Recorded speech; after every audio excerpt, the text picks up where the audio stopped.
Hello students, today we will going to study about Unit 3. In Unit 3 we will study about Kamala Das and her poem A Hot Noon in Malabar and the Invitation as they are prescribed in our syllabus. Before studying about the poem, first we will study about the Kamala Das.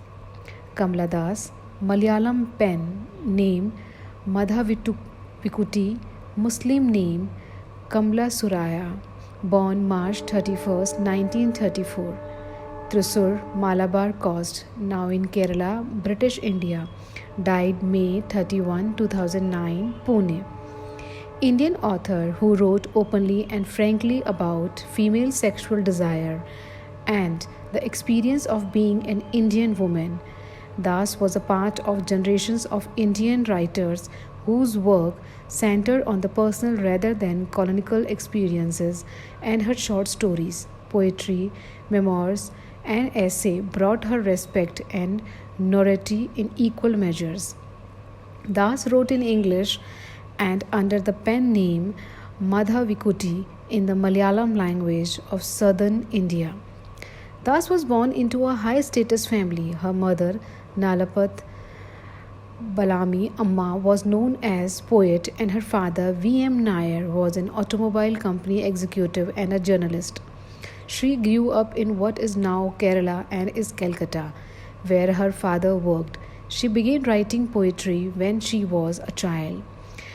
When she was 15-year-old, she married Madhav Das, a banking executive, many years her senior, and they moved to Bombay. Das had 3 sons and did her writing at night. Das' poetry collection included Summer in Calcutta, The Descents, The Old Playhouse, the other poems. Subsequent English language works included the novel Alphabet of Lust and the short stories A Doll for the Child Prostitute and Padmavati the Harlot in 1992.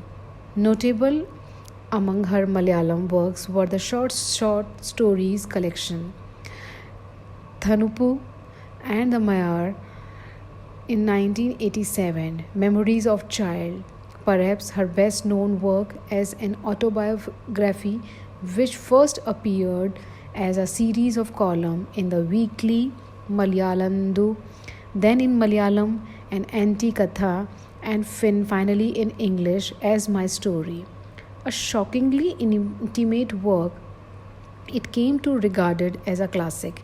In later life, Das said that parts of the book were fictional. In 1999, she controversially converted to Islam, renaming herself Kamla Suraya. She received many literary awards, including the Asian World Prize for Literature in 1985. Her literary career, she was noted for her many Malayalam short stories as well as many poems written in English. Das was also a syndicated columnist. She once claimed that poetry does not sell in the country, but her forthright columns, which sounded off on everything from women issues and child cares to politics, were popular. Das' first book of poetry, Summer in Calcutta, was a breath of fresh air in Indian English poetry. She wrote chiefly of love, its betrayal, and the consequent anguish. Miss Das abandoned the certainty offered by an archaic and somewhat sterile asceticism for an independence of mind and body at time when Indian poets were still governed by 19th century diction, sentiments, romanticized love. At the age of 42, she published a daring autobiography, My Story. It was originally written in Malayalam and later she translated it into English. Later, she admitted that much of the autobiography had frictional elements.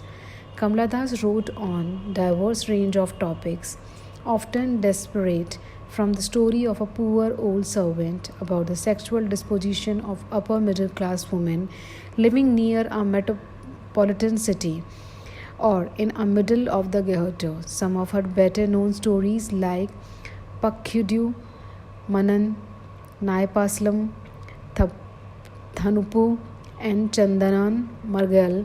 She wrote a few novels, out of which Niramathalam Puthakalam, which was received favorably by reading public as well as critics, stand out. She traveled extensively to read poetry to Germany, University of Duisburg, Essen. Her work are available in French, Spanish, Russian, German, and Japanese. She had she has also had position as vice chairman in Kerala Sahitya Academy, chairperson in Kerala Forestry Board, president of the Kerala Children Film Society, editor of Poet magazine, and poetry editor of Illustrated Weekly of India. Although occasionally seen as an attention grabber in her early years, she is now seen as one of the most formative influence on the Indian English poetry. In 2009, the Times called her the mother of modern English Indian poetry. Conversion to Islam.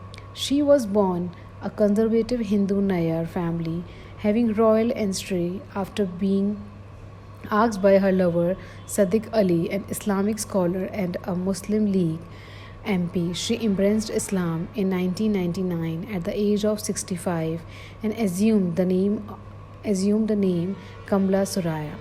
After converting, she wrote, "Life has changed for me since now 2014 when a young man named Sadiq Ali walked in to meet me. He is 38 and has a beautiful smile. Afterward, he began to woo me in on the phone from Abu Dhabi and Dubai, recitating Urdu couplets and telling me of what he could do to me after our marriage. I took my nurse Minnie and went to the place in my car. I stayed with him for 3 days. There was a sunlit river, some tree, and a lot of laughter. He asked me to become a Muslim, which I did on my return home." Her conversion was rather controversial among socialist and literacy circle, with the Hindu calling it part of her historians. She said she liked being behind the protective veil of the parda. Later, she felt it was not worth it to change one's religion and said, "I fell in love with a Muslim after my husband's death. He was kind and generous in the beginning, but now I feel one should not change one religion. It is not worth it." Politics. Though never politically active before, she launched a national political party, Lok Seva Party, aiming Islam to orphaned mother and promotion of secularism.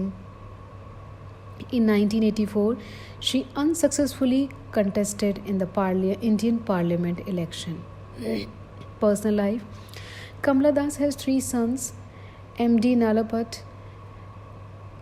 Chinan Das, and Jayasuriya Das. Madhav Das Nalapat, the eldest, is married to Princess Lakshmi Bai and from the Traverses Royal House. He told the UNESCO Peace Chair and Professor of Geopolitics at the Manipal Academy of Higher Education. He was formerly a resident editor of the Times of India. She had a sexual relationship with Sayyid Ali, an Islamic scholar who was much younger in age. She hailed home as follows. I was amongst asleep when Sayyid Ali climbed in beside me, holding me, breathing softly, whispering and earments, kissing my face, breast, and when he entered me, it was the first time I have ever experienced what it was like to feel a man from the inside. Womanhood in her poetry. Das' uncannily honesty extends to her explorations of the womanhood and love. In her poem An Introduction from Summer in Kolkata, the narrator says, "I am every woman who seeks love," though Amar Dwivedi criticizes Das for this self-imposed and not natural universality. This feeling of oneness permeates her poetry. In Das' eyes, womanhood involves certain collective experiences.